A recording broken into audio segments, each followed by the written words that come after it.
Day, four-time Super Bowl champion, is back. Which 2-0, undefeated, staying undefeated the longest? We'll get into that. Can the Rams find the Eagles their first loss of the season? Can the Bengals make a run here with one Jake Browning? I'll answer that one right now. Yes, they can. They will. They'll be fine. We'll get into that and more. And we had the return of Daniel Jones, and people like to call him Danny or Danny Dimes or Dimes. And now people are calling him Indiana Jones. I don't like it. We'll discuss. He's thriving. He's happy with these Colts. Why? I don't know. Maybe having a great offensive line and a little belief in the guy really is making a difference. And he looks great. We're going to get into a little bit of that. And it's, what is it? Gronk Day. Gronk Day equals Wednesday in any other form. So it is Underreaction Day on the show.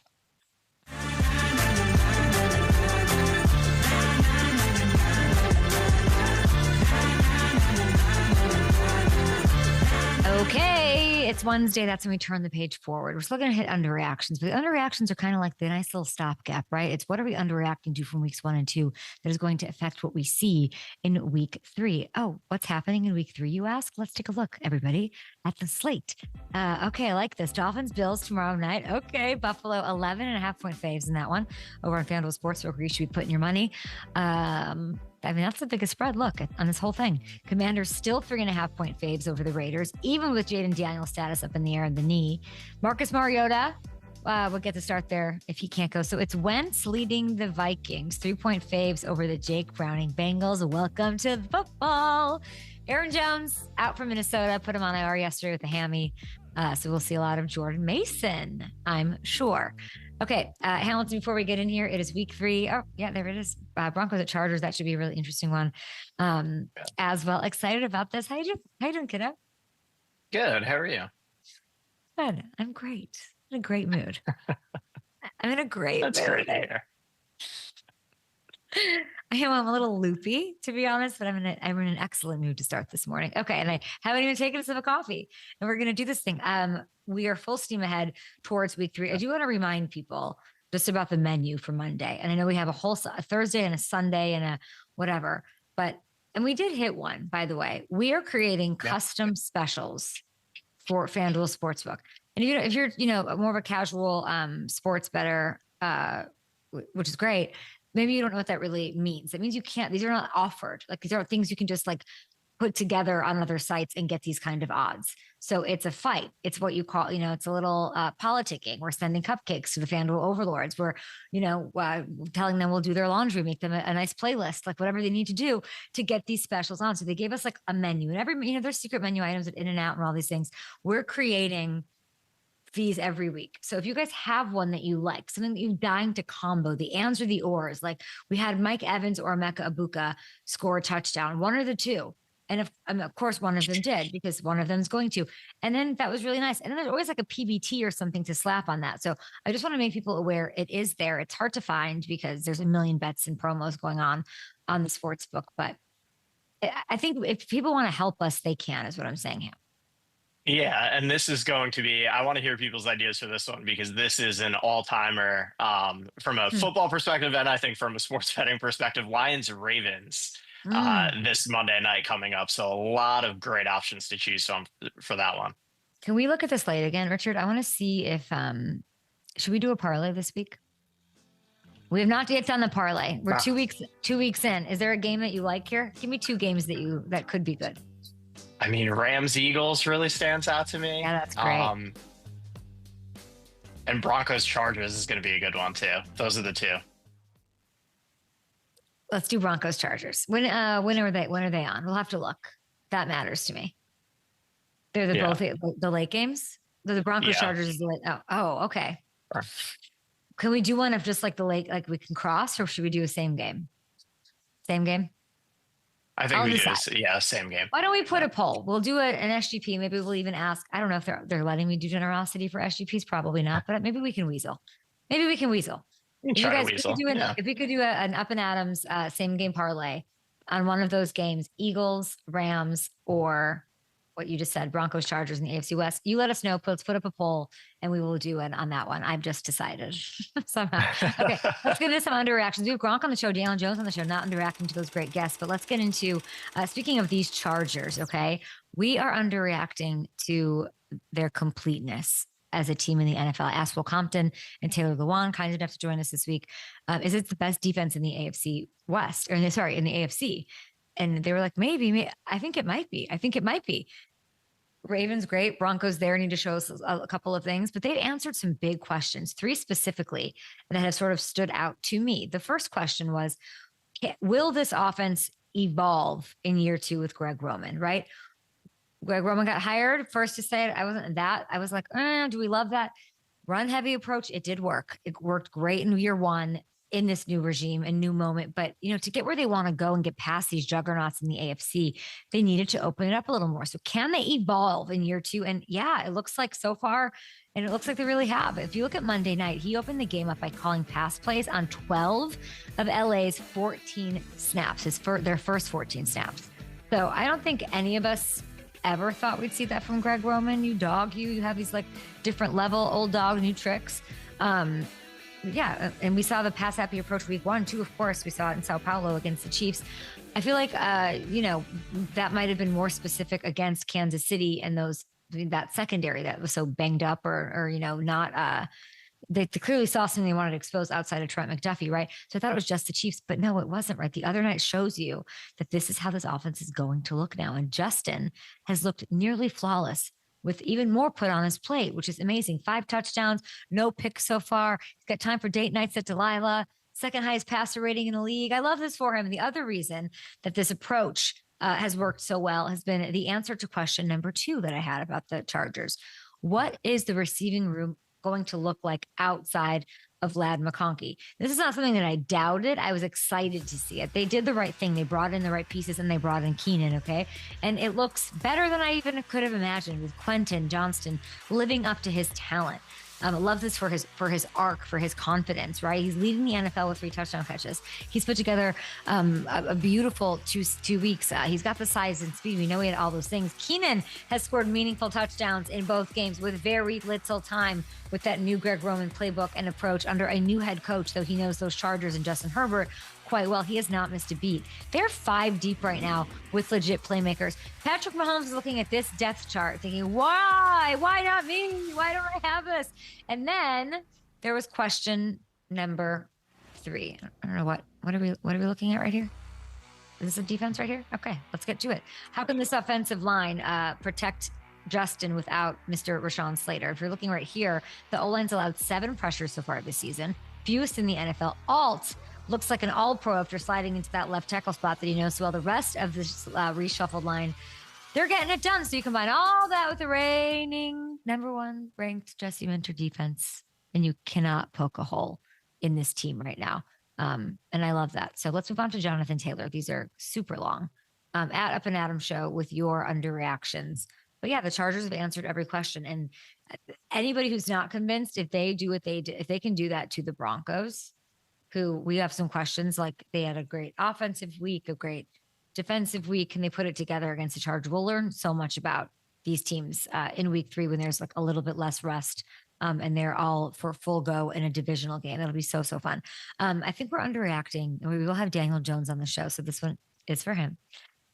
What Jonathan Taylor has accomplished never gets talked about. And I'm watching this game, and he had 165 on the ground against the Broncos defense on Sunday. He put up another 50 and a score through the air.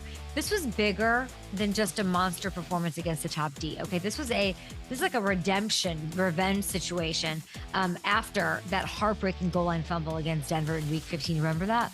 The Colts, they were pushing for a playoff spot. They wanted it. So I love to see this. And beyond that, the 165 yards move him ahead of Walter Payton into top 5 all time when it comes to rushing yards per game. And if you look at the company, he is with, not just Hall of Famers, he's with the greatest players, truly, no hyperbole, to ever carry a football. Okay. So it's time we start talking about Jonathan in the same class as those guys. And I wouldn't be surprised, by the way, as you're looking at this, he might pass Eric Dickerson Sunday against the Titans at the rate that he's going. If you look at the odds, he's tied for 6th. He never gets the love. We need to bang the table for this guy. Offensive Player of the Year odds on FanDuel Sportsbook right now alongside CD Lamb and Malik Neighbors. But if they keep winning and he keeps doing this, he's got to shoot up this board. More total touchdowns than anyone else on this list, okay? They could move to 3-0 Sunday against the Titans. Indy 3.5-point faves, by the way, in Nashville for that one. And last, and hopefully short, we got to talk about these Cardinals. It was the thing that I said on Monday. On Sunday, oh my gosh, we have to give them love, right? 2-0 start. Everyone is pointing to their schedule, just the lack of belief in them, the toughness of the division, and what they're going to look like.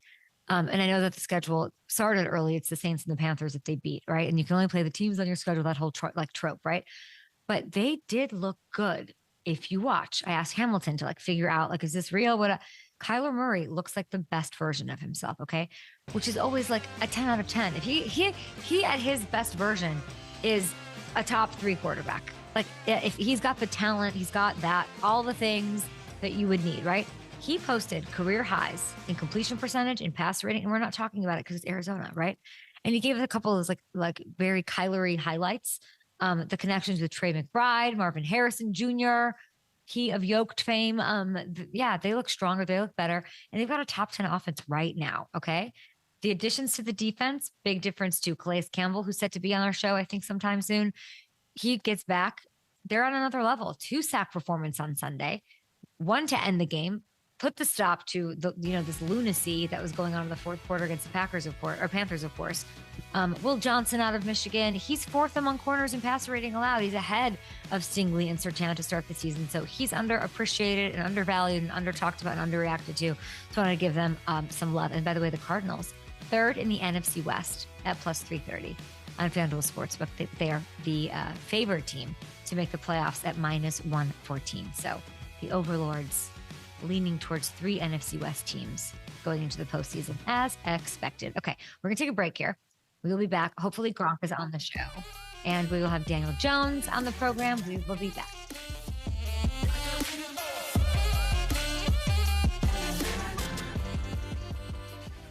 Okay.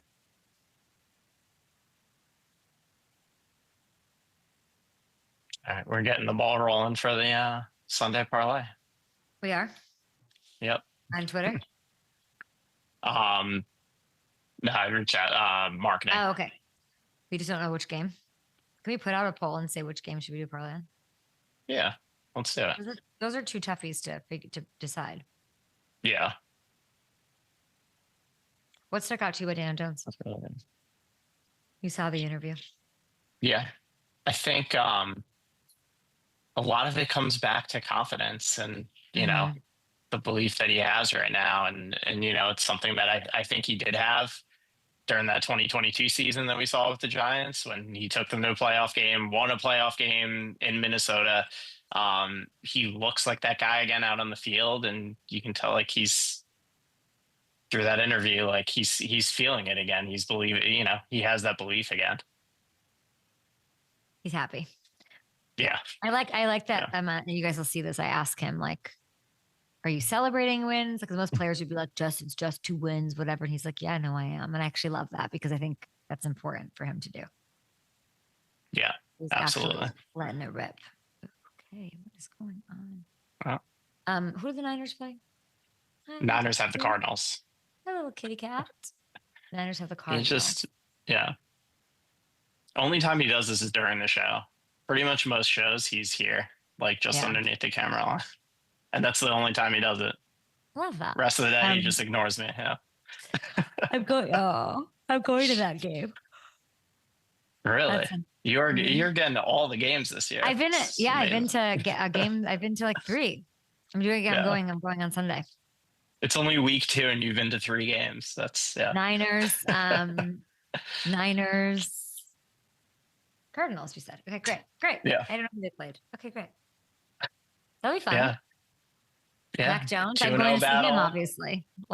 Obviously, yeah. Gotta go see him. That's funny.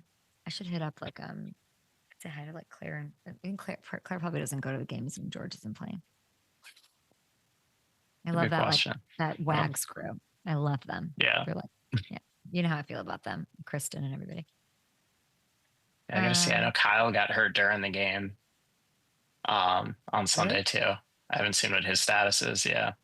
Who's sucking in college football right now that we wouldn't expect to? Is there a team? I'm trying to think off the top of my head. Texas hasn't looked super Oh sharp yeah, yet, Texas. It's which is Texas. That's what it is. yeah, like they've gotten to 2-1, but The old world tight end, the 6'7" freak. You can call me the GOAT. Gronkowski. Touchdown! Oh my goodness. Go. Holy I'm the guacamole! greatest of all time, yo. They call me GOAT. The goat is having audio issues. Gronk, get on in here. You probably couldn't hear your amazing music, but you know what it says. You know what happens. How are you, my friend? How was Kansas City? How was Power and Light? Yes, it was really cool actually to go on the road for the Super Bowl rematch. The Power and Light district was absolutely popping. It's just so cool just to see how many thousands of fans that are out there, and they come out to support, us on the Fox set, but they're also there for the game. But they bring so much energy to the table. It uplifts us up at the desk. It gets the juices flowing, and it feels like game day atmosphere. So, like, I know I missed the games, while playing, game day atmosphere while playing. So I got it again last weekend, which was really cool. Love that. And then Tom keeps coming after you. Like, do we need to talk about the health of your friendship? Like, what's happening here? Yeah. Well, that's when you know you have a really healthy friendship, Kay, is when you two guys are going at each other all the time, especially Tom picking on me live on air. That means the relationship is really, really tight. And we really do have a tight relationship. And it started 15, 16 years ago when I got drafted to the New England Patriots. He's been on me. I'm telling you, at one point I thought we weren't friends because he was on me my rookie year and second year so much that I didn't consider him a friend. But I understood why he was always on me. It was because it was to elevate my game on a daily basis. And now he just likes to do it because we're just that tight and we got a strong relationship where we can do that. Julian, Amendola, Tom, all of us, we can pick on each other at any time. It's all for the fun and laughs. Gronk, when did you know you were in with him? Was it like the first Derby invite, or like when was the moment where you're like, oh, like I'm in the circle with Tom? Actually, that's a good point. The first Derby invite got me in off the field, okay? So that took a little bit. I had to win a Super Bowl first, which is understandable. He already had three Super Bowls, however many Super Bowls he had. But I would say on the field, though, when I got in, I would say going into my second year into training camp. I mean, he really wanted me to be developed my rookie year, but I just wasn't there. I just didn't know the playbook like that. I mean, the understanding of the game just wasn't there for me. I mean, I had some glimpses and stuff, but going into second year in training camp, he went to me all day, every day. I was catching everything. I was blocking everyone. And that's when he's like, all right, this guy took the next step. He's in with me on the field now. And it feels good to, be in with Tom as well, because he's an exclusive club and he's elite to the highest power of and to get into the club, you got to, on the field, you got to put the work in. It's not like it just comes. You got to put the work in and you got to get up to, standard where he's at, and it makes you a better player. And that's why we were so great over in New England. I feel like sometimes when I watch you guys on Fox, it's just like, did you plan this in 2015? Did you guys ever think, do you ever have that moment where you're like, 10 years ago, we were winning a Super Bowl and now we're like in suits, chopping it up, talking about it. It's sort of crazy that the three of you are doing that and working together still. That's like a little wild to me. It is, and it's really surreal. And Julian included as well. And we were just talking about it, like how lucky we are that we're teammates, not just basically through our whole career all together, but now we're teammates on the Fox pregame show. And we all got our own different roles, which is great as well. Obviously, Tom being the quarterback, he's commentating on the games. He's the top dog. And then you got Julian and myself where, on the pregame show, just trying to throw questions to Tom whenever we can. So it's like the same kind of relationship now going into our post careers. We're really lucky. We're really blessed to be in this position, no doubt. And it just builds our friendship and our relationship even more. But what makes it great and personable and relates to a lot of fans out there is because now we take the knowledge that we known from each other in the game of football that we all learn from each other, and we're bringing it to the desk and into the studio. So it makes it very, very special. It's amazing that you guys are just all on the same team, that you're in broadcasting, I would believe, but that you guys are all like in the Fox family. It's very, very cool to see. And then, of course, we saw the international flag announcement with Tom. So I wanted to ask you, this sounds very cool. The dream flag football starting five. I want you to give me like past, present, played before, didn't play, not even a football player, like current or all time, starting with the quarterback. Yes. You got your dream flag football starting All five. right. All right. My dream flag football starting five. I'm going with Big Ben. From his heyday with the Pittsburgh Steelers.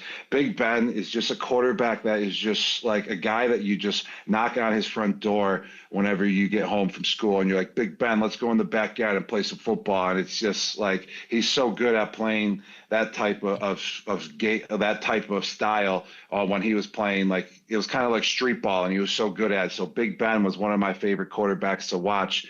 So I would pick him to be the starting quarterback. And then I would take wide receiver Randy Moss because of the deep ball. It's 4th and long. You need to get a first down. You just launch it up to Moss, let him run down the field. Jerry Rice, because he's just the best wide receiver of all times. There's no doubt about that. He could play all over the field. Jamar Chase, because he's just such a beast. What I really like about these receivers is that they all bring different, qualities to the table. They're all different type of players. And then Michael Irvin, I would pick him because he's one of my favorite wide receivers of all time. Not just, he's just a great wide receiver as well, but I love the juice that Michael Irvin brings to the table. Like he's always juiced up, he's always fired up, and he's always ready to go. And I would love just to, watch him go. You picked all of these like OG guys. Only Jamar Chase is the only current player on your top five. Why is that? What does that say about Jamar? It just says that Jamar Chase is the best NFL wide receiver playing right now in the game. And I really like his game as well. Why I like him, because he's a bigger wide receiver. I'm a big guy, Kay. We all know I was one of the biggest guys running up the seam and stuff ever to play in the NFL. So I appreciate I was. And then I appreciate other big fellows in the NFL. And Jamar Chase is a bigger wide receiver, bigger body guy who still presents himself as a mismatch in the speed category and in the quickness category as well. So he's a special player. He's super elite. So that's why he fits in that category. Love watching him play. It begs the question, as we're thinking about this, let's just use flag football since that's the topic here. Would a lineup of like a 7-on-7 or like whatever, like however that works? Is it 5? Is it 5? I don't even know. I should know. I should know too, Kay, because I'm playing in the game that's going to be in Saudi Arabia, and how many is it, Hamilton? I actually don't know. I got the deck and I read it and I forgot if it was 7 or 5 still. I've been on the road a lot, Kay. I haven't been home since Kansas City, so I've been just going. That I know, and then we love you and we love that you're hanging out with us this morning. My question is, like, when I'm looking and I didn't see your lineup until right now. It's like, do you think that, let's say it's 5, do you think a flag football team of current NFL players would just get crushed by a past like that generation that you pulled from, the Irvin, the Jerry Rice era? Like, would that, like, old versus new, who wins? No, I would say the new generation would win. And the reasoning why is that the new generation is more pass suitable, to the game of football right now. Back in the day, I mean, you just had Dan Marino was the first one to do it, to throw for all the yards and toss up bombs on a daily basis and spread out the offense. So like this generation, it's all about throwing the football. Back then, it was all about running the ball, and then you would toss it to your wide receiver. So it was always run first back then. So that's why I feel like this generation, they got more feel of the game, because of how much more passing there is. So I would go with this generation. Explain to me, I mean, you picked Big Ben over Tom, which is like, it's clickbait for me right there, but we don't need to go there. How is Tom going to approach playing? Like, what is he going to look like? What would he look like if he came out on the field right now? That's like where my head goes. Is like, I know how he's going to approach it with the most, like he's taken on the Falcons in the Super Bowl. I understand that, but like, what is he saying about it as far as like he wants to go kick everyone's ass? And how would he look right now in the field? Well, I can't pick Tom for everything, Kay. I played with Tom for so long.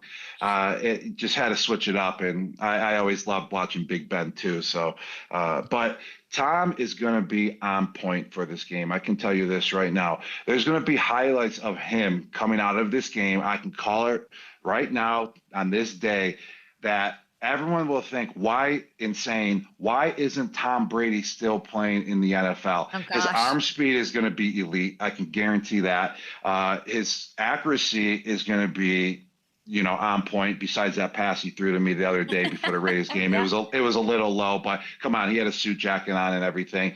His quickness, his awareness, it's going to be there. It's going to make people wonder, how the heck could this guy still play in the NFL at 48 years old or 49 years old? The guy loves the game of football, and he's going to want to prove to everyone too, because it's just his competitiveness. That's just how he is. He wants to just prove that he still has it, kind of just like me. I'm going to go out there and I'm going to prove that I still have it too, but I'm a guy that can only prove I got it only for one day. And that's why I was like, sign me up. We're only playing for one day. It's not a week-long event, so I can do it. But Tom, guy, is an unbelievable athlete, and his arm is going to be ready to go. I can tell you that. How many NFL quarterbacks would Tom be better than right now?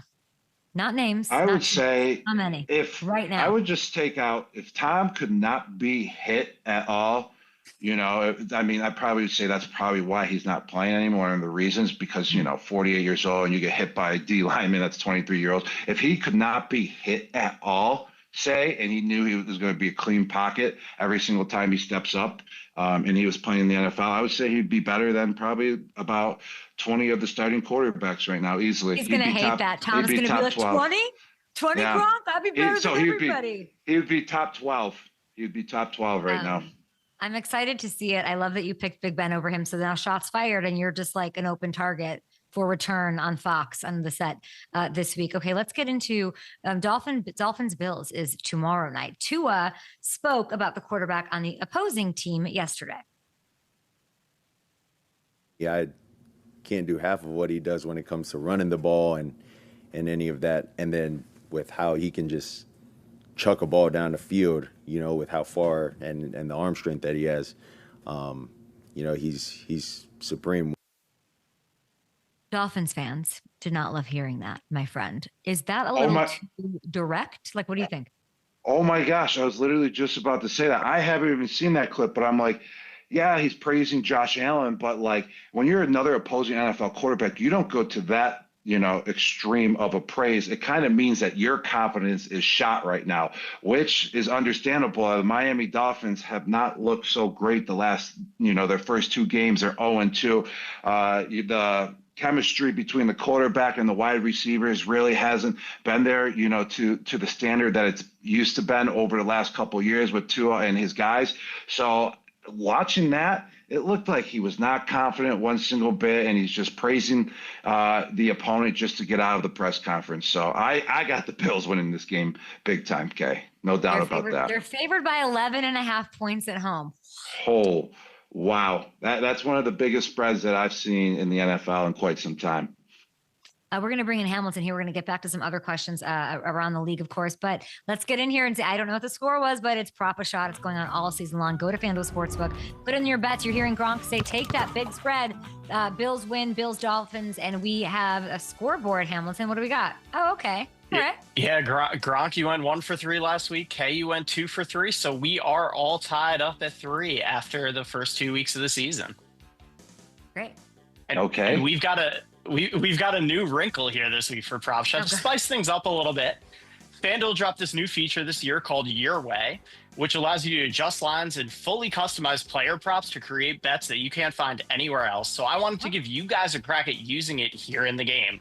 So I'm going to give you your 3 props as usual, but now you could each use Your Way to adjust one of them every week. So if you think a line is too high, you can slide it down and play it safe. But if you think a line's a little too low, you can slide that bar up a little bit higher, make the odds longer. And if it hits, you'll get 2 points for Prop a Shot. My mind is blown. This is very Price is Right. It's giving Price is Right, and I'm here for it. Let's do this. What? Your All right, way. so Gronk, we're going to start with you. Dolphins, Bills tomorrow night. Tua, his line for passing touchdowns is set at 1.5. So what are you going to do here? Do you want to use the Your Way, pick the over, or pick the under? No, I think it's set to where it needs to be with Tua. I'm going to go under. He's going to throw a 1 touchdown pass, but the Bills defense, they're legit, they're strong. So I'm going under, not using my your way yet. All right, Kay, it's your turn. The line for Josh Allen's passing yards is set at 233.5. You going over or under that?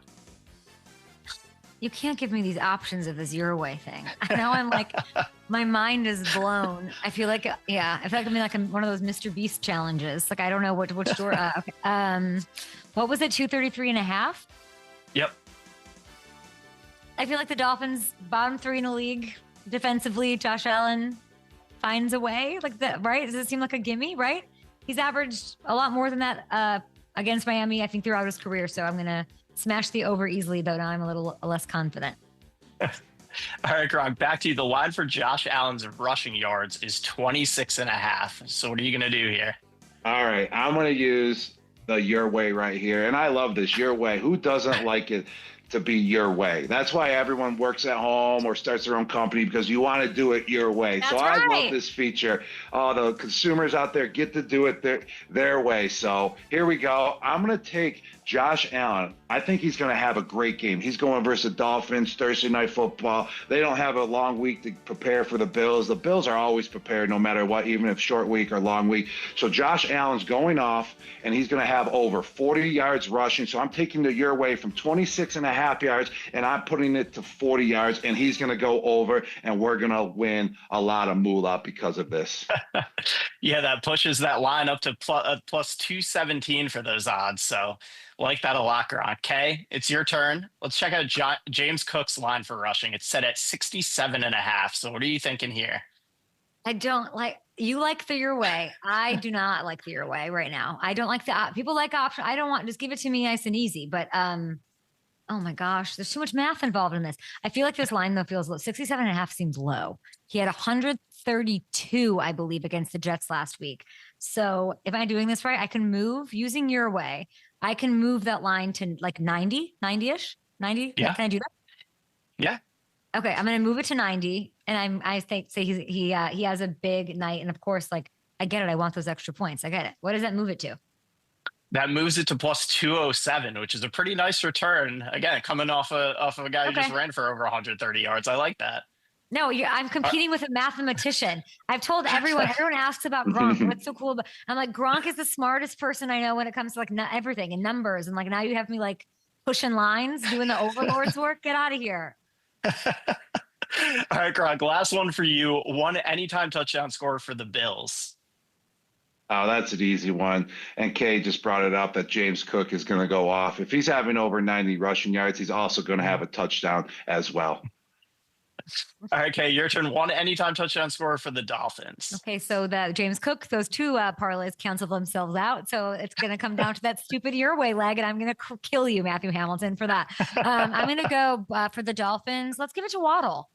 I feel like they're going to be dealing with Tyreek the entire time. Maybe Waddle takes advantage, finds the end zone. I think he scored last week, so I would like that. Okay, to recap, using the your way for the very first time, making history on the Up and Adams program, I'm going to say Josh Allen over 233.5 passing yards. I use the your way to adjust James Cook's line for rushing. I'm going to need those extra points because Gronk's going to crush it. So I think he's going to go over 90. Waddle scores a touchdown. Gronk going with Tua under 1.5 passing touchdowns.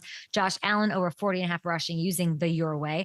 And James Cook getting into the end zone. Love that. We're going to hit that promo in a little bit, but I wanted to get back and talk to you. And Hamilton, great job on that read, Gronk, or Hamilton. Hamilton, good job, my man. Round of applause. You called him Harrison last week, you know. I did? I am so sorry. Yeah. I am so sorry, Hamilton.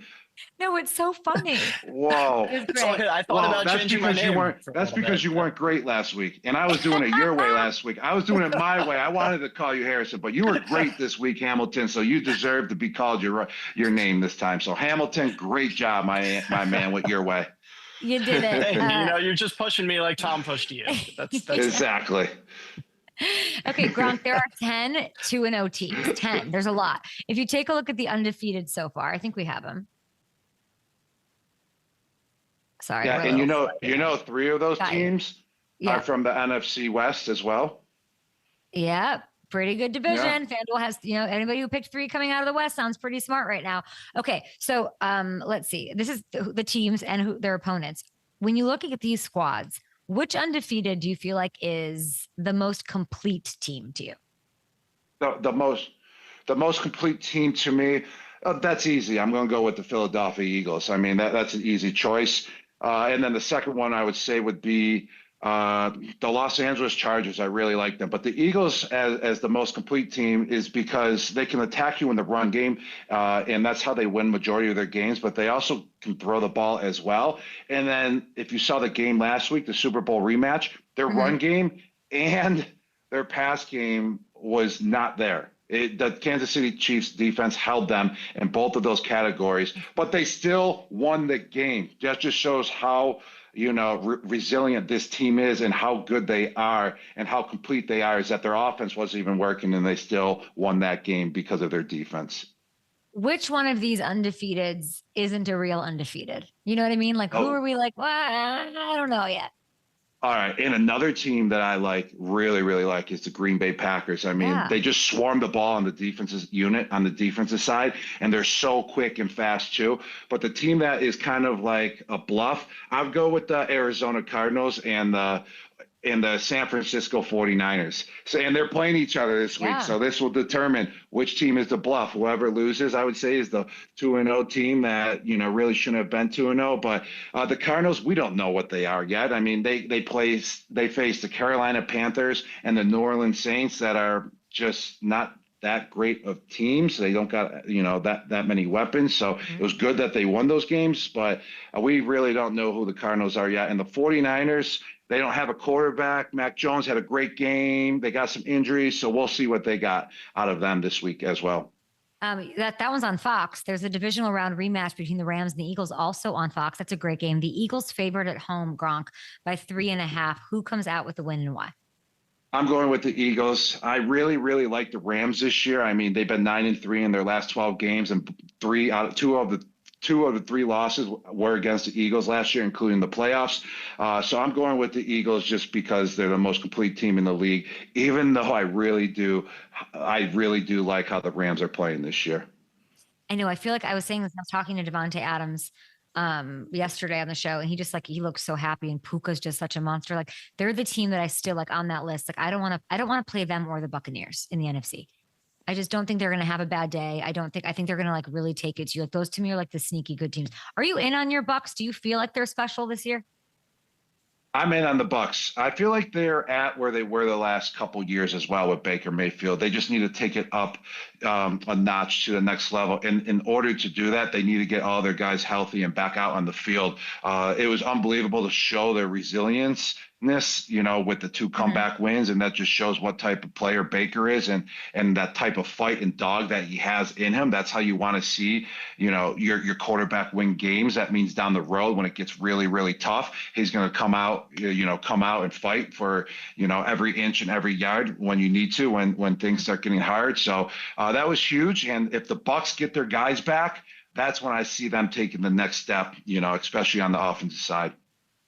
I like their path. I liked it when you were there. I just think it's the easiest path. I think they're in charge of that division. And I wouldn't be surprised if they fight for a first round bye. I'm really, really high on them. And I think the culture has a lot to do with it too. If you look at the NFC, like they're sort of built, and they don't have to play in the NFC North. They don't have to play in the NFC West and deal with these teams that are all 2-0. So it's exciting stuff. Okay. Good luck on Fox this week. Please take a nap. You're the best. You got to get the gym, start, Tom's going to be calling you to go play catch on the beach and run through the sand and run routes pretty soon. So we appreciate you, of course. Thanks for giving us your thoughts. Awesome. Yes. Thank you, Kay. Take care. Bye, Gronk.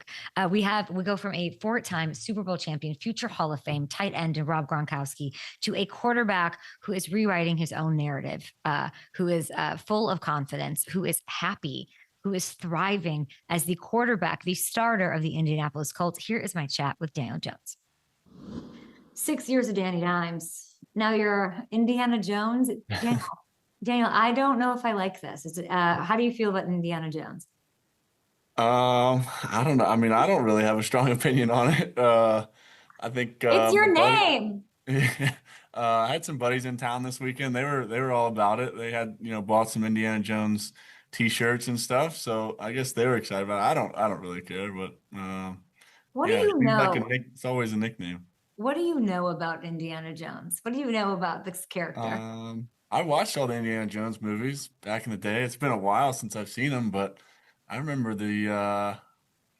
yeah, I've seen the movies. I guess yeah. I'm surprised by that. I am. That you even know who Indiana Jones is very impressive. Indiana Jones, like, notoriously was terrified, like petrified of snakes. I So remember I that. relate to him Yeah. in that way. What is your Indiana Jones thing that you're most scared of, petrified of? What am I most scared of? Oh Mhm. shoot, I don't know. I don't like snakes. I'm not like scared of heights or anything. I mean, some food, I'm like pretty picky. Like I You're scared really of food? like if there's a bean in my Chipotle order, that's a big problem for me. Okay, and what do you do then? Just talk that it's I throw it, over? yeah, throw it away, and we got to order it again. Indiana Jones, raider of beans in Chipotle. I totally get it. I totally understand that. Okay, congratulations. Enough banter here.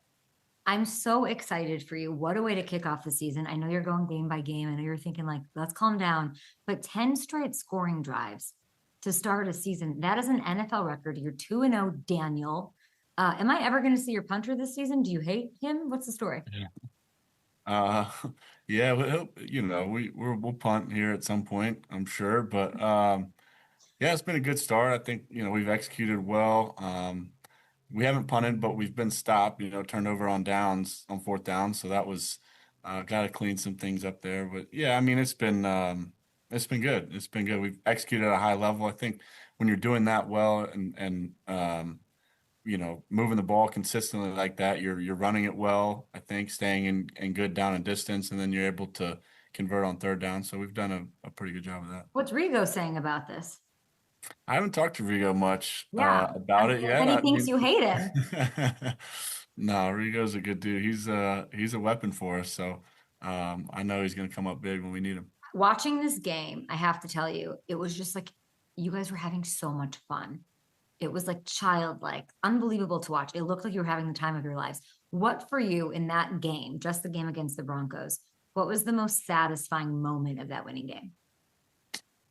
When that kick went in at the end. Really? I think that, I mean, that was definitely the most satisfying, but um, I don't know. It was fun. I mean, I think we moved the ball consistently. The guys up front did a really good job. The run, watching JT take off on that 70-yarder or whatever that was at the end of the game, kind of when we needed it after Cam. I think that was right after Cam's interception. You get the ball there in the fourth quarter, and you gotta make something happen. Then JT rips a 70-yarder and puts us down there close. So I think some of those moments down the stretch in the fourth quarter when you make a couple of those plays and it kind of all executing. If somebody didn't watch the game and just saw the stat line, and it's 473 yards against the number one defense from last season that's been, talked about as the number one defense, adding pieces, the reigning defensive player of the year. And somebody would ask you, like, how did that happen? How did you do that? How did you do that? Well, I mean, I think we had a really good game plan going in. I think our coaches did a good job preparing us for some situations and kind of knowing what to expect, what they were going to play in certain situations, and we had some good stuff dialed up for those in those moments, in those plays. Had some guys open, and guys did a good job winning. I think you look at their defense. There's stars all over the field at every level, and we said early in the week we've got to win these matchups, and I thought we did in a lot of those situations. On the perimeter with our wideouts, and then up front, they've got a great pass rush, and our guys handled it really, really well. How good is this offensive line? Very, very, very good. Very good. I think, yeah, I mean, pass pro's been incredible. We've run the ball well when we've needed to run it. They're locked in, and Tony Sperano, the line coach, does a great job getting them prepped. Picking up blitzes, knowing what the team's doing. This photo, have you seen this photo of you and Quentin Nelson and Tyler Warren? Yeah, so What are you thinking in this photo? I mean, you look like kids. You also look like you've known each other your whole lives. You don't. So what is the dynamic here? What are you guys thinking in that moment? I don't know. I mean, I guess it was just pure joy, excitement, and just a fun moment, fun game to go back and forth like that, and then it comes down to the end, and we got the penalty and re-kicked it, and I think kind of going through that swing probably had something to do with it too. I've heard nothing but great things about Tyler Warren. I'd love to know, in your eyes, how impactful he is and how important he is for your success. I think he's huge. Yeah, I mean, I think he's done a ton for our offense. For me, I think just having him and people have said a lot about his instinct and just feel for the game. I think that's all extremely true. I think as a quarterback, he's very predictable. Like he in a lot of those situations that are a little gray, or you maybe haven't detailed up or is new, he does what you'd expect him to do, and he does the right thing just kind of naturally, and that's, as a quarterback, is fun to play with a guy like that. I was listening to your press conference after the win over the Broncos, and the word confidence kept coming up. It kept saying it in different regards and different lenses. What is, with you and your coach, I can tell, and just even from talking to him one-on-one, that he just has all the confidence in the world in you, even back in July through August. I don't want to know what it means to you to have his confidence, but I do want to know what is one specific moment where Coach Steichen has inspired the most confidence from you? I mean, I think about some practices in training camp, and particularly towards the end of training camp when we were, the offense is in, and what you're doing is kind of, you're not really installing anymore. You're just calling plays and executing and going on, kind of going off the cuff. And I felt, then he's kind of making up some plays, or hey, let's try this, let's try that, or hey, why don't we see if this works? And just kind of being out there on the field and figuring it out. And then, a lot of it working, some of it not. And then kind of going from there and feeling like you're working together on some of that stuff, I think was a moment when I think you gain some confidence from that as a quarterback, knowing the play caller, the head coach is wants to do that kind of stuff, wants to be aggressive, wants to take some shots, and is willing to be creative and do some different stuff. He's a little crazy. He's a little madman. Right? He's he's got that maniac in him. He's very passionate. I mean, he loves football. This is he's always working on it, always thinking about it. We've played golf a couple times, and there's a lot of game plan football to it too, which you love, and I've think I'm kind of wired the same way.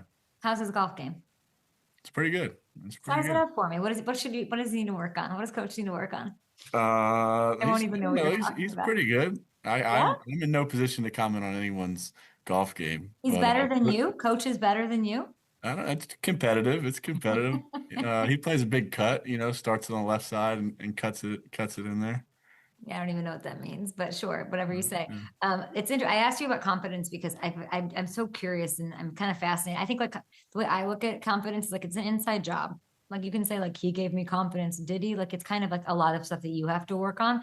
And I feel like people throw on confidence easily, almost oh, you're losing, so you're not confident, but now you're 2-0, so you're confident. It can't be that easy, right? It's sort of a journey. How do you handle your relationship with confidence? Because it is important. Yeah, I think, a lot of people talk about building confidence and you gotta, think this way and think that, and, control this thought here and this thought there. And I think that, you definitely want to do that and try to do that and ignore avoid negative thoughts or things that are going to take your confidence from you. But at the end of the day, I also think it's really hard to always control every single thought that comes into your brain. So, I think for me, a lot of times it's can you kind of know the thought that's coming? Can you see it? Can you kind of observe it? And then what do I actually need to do right here? What's the actual job? It can kind of distract you in a way of am I confident? Am I not confident? I mean, who knows? What about you just look at the guy you need to look at and then decide where to throw the ball? Takes a lot of discipline though. It's not, yeah. My whole point is confidence isn't easy. It's not as easy enough as Steichen saying he's doing a hell of a job, which he said this morning, by the way. It is a journey. And I think, an offensive line and a run game and all those things help certainly, which we love to see. I wanted to ask you about Carly Ursay-Gordon, who is new to you. Being around the team is new to you. She's of course been there a staple, trying to absorb everything about the team that she is running and that she owns. What have her visits to the quarterback room been like? Yeah, I think you can tell she is very very intentional on trying to, learn what's going on, the game plan week to week, and kind of what we're trying to do, what we need to do to execute, and it's been impressive to me that she does that, and I think a lot of people can sense how hard she works at prepare, knowing kind of what we're doing to prepare each week. I was at last several years I went to Bengals camp, and I've watched like Joe get really frustrated with Coach Lou, like at practice for just giving hell. And like I literally remember a time where I was supposed to interview Joe, and Lou at the end like threw some shit at him, and it was like Joe's mood was like, and I'm like, Lou, will you? And he's also a maniac in his own, and he's crushing it. And you guys have some real pieces on this defense. I know Coach Steichen makes you better. I know this team makes you better. I know how much better does Coach Lou make you? I think a lot for sure. I mean, going up against him in training camp, it was great for us as an offense, because you see so many different looks and you don't see a ton of just one thing. He has, a lot of different multiples, can do everything kind of, and does it well. So like, as an offense, you're preparing and practicing against tons of different things. So you fix problems you have, you talk about things that, you need to get figured out before the season. So that helped us a ton. And then, yeah, they've played really well on the field, as we've seen. So it's been fun working with him. I've learned a ton from him, just talking and, asking him why he does certain things or what he's thinking in certain situations. Okay, you have the Titans. Enjoy your day off. Appreciate you. I'll try to avoid snakes. All right. I'm going to send you a pop quiz on Indiana Jones, because I don't believe that you actually watched it, but we're going to I've watched the whole thing. Temple of Doom. I love that your friends the fact that your friends bought Indiana Jones t-shirts is crazy. Yeah, they want to start selling them now.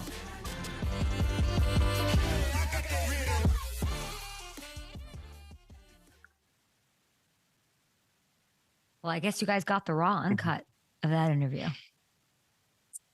Hope you enjoyed that. Did we get all these bites out? I've seen a lot of Gronko out on the Twitter feed. Did we get the stuff about Carly? All that's out? Everything's out? Yeah. Yep. I think there might be like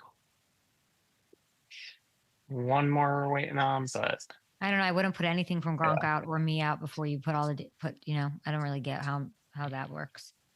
Okay. And we're just doing 4 from the whole interview? And those 4 out? No, there are. That's what I'm saying. There shouldn't be like 4 and then like other stuff. It should just be. There are 6. But I believe everything's out. Yeah. Jake just confirmed. We're not doing the promo here. We're doing it on air, right? Yep. Okay, got it. Did you want to edit through some of that, Matt? Since you see how much time we have left in the show. Yeah. No, I did already. Yeah. Okay, great, perfect. Yep. Okay. Justin Fields just rolled out for Sunday. Man. So with a concussion, so another quarterback down. Unbelievable. Jameis is like, yeah. Come get me. So I'll just move. The Bucks are 6.5-point favorites over the Jets now. Tyrod getting the start for New York.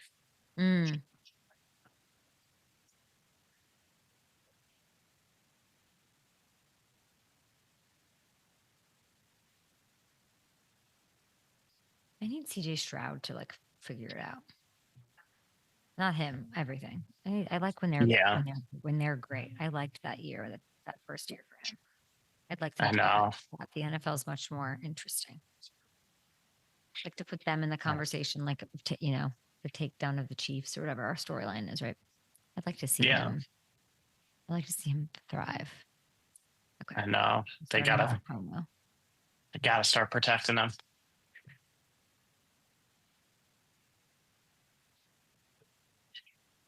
They get the Jaguars this weekend. Jaguars getting better odds than them to win the AFC South right now.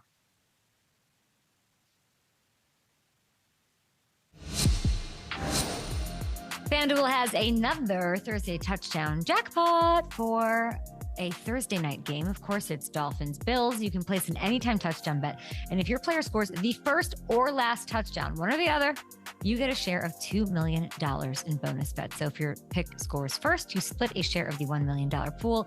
If he scores last, you split a share of that last touchdown $1 million pool. Pretty nice. First or last, all you got to do is head over to FanDuel Sportsbook, claim your touchdown sweepstakes token. Okay, let's dish out attaboys here. Time for some attaboy behavior. It's like these little big spotlights on top 3 performances. These are my favorite performances of week 2. Eagles rookie safety, Andrew Makuba. Okay, ladies and gentlemen, Howie did it again. He does it. He does it in his sleep. He trades away CJGJ in March. And I'm thinking, how the heck are they going to replace this in the defense?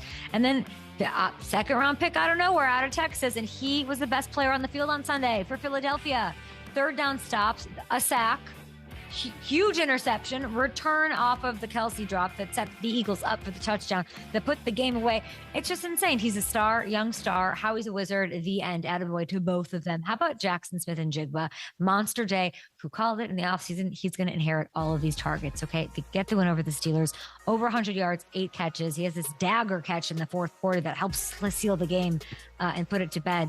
I love it. And that, Jalen Ramsey was like speechless in all of this. So big year for him, like it. And then Lamar Jackson didn't get enough attention because the Ravens did what they were supposed to do against the Browns, but 4 touchdowns deserves love. Very tough Cleveland defense. As we know, divisional game can go either way. He had a near perfect day, and it pushes him into rare territory, by the way. He's now moved percentage points ahead of Aaron Rodgers for the best career passer rating in NFL history, as you're seeing here, which is amazing and very amazing because he's also the all-time leading rusher at the quarterback spot. We'll see you tomorrow. Those are my attaboys. You can add yours in the comments. And we'll see you. I don't know who's on the show, but I know tomorrow's Thursday. Dolphins, Bills. Get to FanDuel Sportsbook with all those promos that we keep hitting you guys with. So go do that.